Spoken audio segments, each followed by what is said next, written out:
Hi students, और स्वागत है एक नई वीडियो के अंदर। और आज हम पढ़ने वाले हैं दोस्तों प्रोटीन क्या होते हैं, यानी इनका वर्गीकरण हम किस प्रकार से कर सकते हैं। तो दोस्तों जो बच्चे चैनल पर नए हो चैनल को सब्सक्राइब करें और वीडियो अपने दोस्तों को शेयर करें। तो दोस्तों चलते हैं वीडियो की ओर।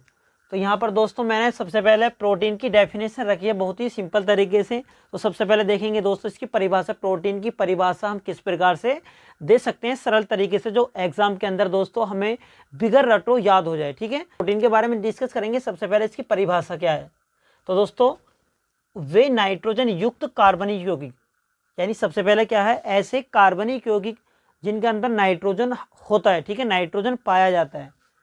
नाइट्रोजन युक्त कार्बनिक यौगिक जो वनस्पति, ठीक है, वनस्पति आपको बताया दोस्तों, जो पेड़ पौधे कोमा जीव जंतु आप जानते हैं दोस्तों, यानी जैसे पशु वगैरह, ठीक है, सभी के अंदर जीव जंतु में प्रचुर मात्रा में पाए जाते हैं तथा जिनका जल अपघटन करने पर, यानी जिनका जल अपघटन करने पर दोस्तों, जिनकी क्या है, जल के साथ अभिक्रिया कराने पर, ठीक है, जल अपघटन करने पर अल्फा एमिनो अम्ल प्राप्त होते हैं, प्रोटीन कहलाते हैं। ठीक है, ये होगी इसकी डेफिनेशन। ठीक है, समझेंगे इसको।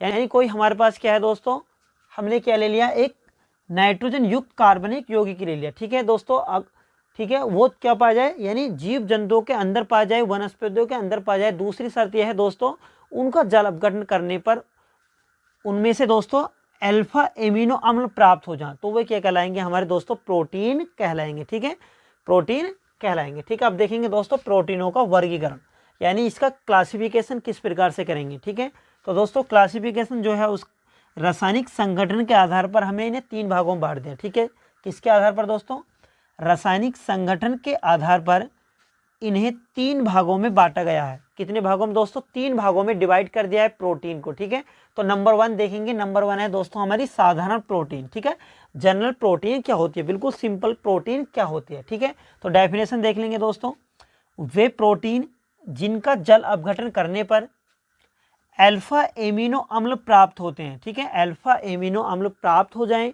वे हमारे क्या कहलाएंगे दोस्तों, साधारण प्रोटीन कहलाएंगे। ठीक है, यानी जिनका जल अपघटन करने पर अल्फा एमिनो अम्ल प्राप्त हो जाएं, तो वे हमारे क्या कहलाएंगे दोस्तों, साधारण प्रोटीन कहलाएंगे। वो क्या कहलाएंगे, हमारे साधारण प्रोटीन।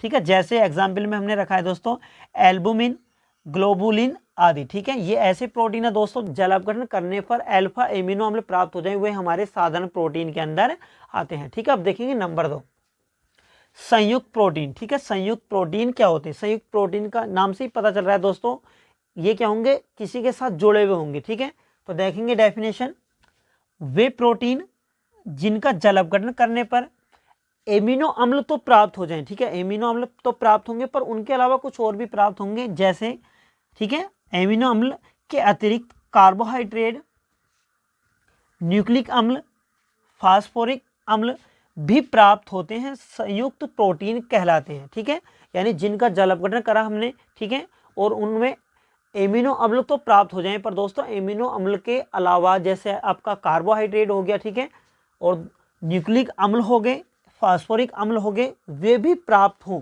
तो वे हमारे संयुक्त प्रोटीन कहलाते हैं। ठीक है, उदाहरण देखेंगे जैसे न्यूक्लियो प्रोटीन। ठीक है, जैसे न्यूक्लियो प्रोटीन। ठीक है, अगर हम इसका क्या करेंगे दोस्तों, जल अपघटन करेंगे तो ठीक है, इसमें आपको एमिनो अम्ल तो प्राप्त होंगे पर इनमें कार्बोहाइड्रेट भी प्राप्त हो जाएंगे। ठीक है, और न्यूक्लिक अम्ल भी प्राप्त होंगे, तो ये हमारा क्या है दोस्तों, संयुक्त प्रोटीन के अंदर आता है। ठीक है, इसको संयुक्त प्रोटीन कहते हैं। ठीक है, उसके बाद नंबर 3 व्युत्पन्न प्रोटीन। ठीक है, व्युत्पन्न प्रोटीन, अब व्युत्पन्न का मतलब होता है दोस्तों जो किसी के द्वारा व्युत्पन्न होते हैं, यानी किसी के द्वारा प्राप्त किए जाएं। तो यहाँ पर डेफिनेशन देखेंगे, वे प्रोटीन जो साधारण प्रोटीन, ठीक है, वे प्रोटीन जो साधारण प्रोटीन व संयुक्त प्रोटीन, ठीक है, के जल अपघटन से प्राप्त हो। ठीक है दोस्तों, जब संयुक्त प्रोटीन और हमारा दोस्तों साधारण प्रोटीन का जल अपघटन कराया जाता है, ठीक है, और इनके जल अपघटन में जो प्रोटीन ठीक है प्राप्त होती है, उसे क्या बोलेंगे हम, व्युत्पन्न प्रोटीन कहते हैं, उसे व्युत्पन्न प्रोटीन कहते हैं। ठीक है, जैसे हमने क्या करा,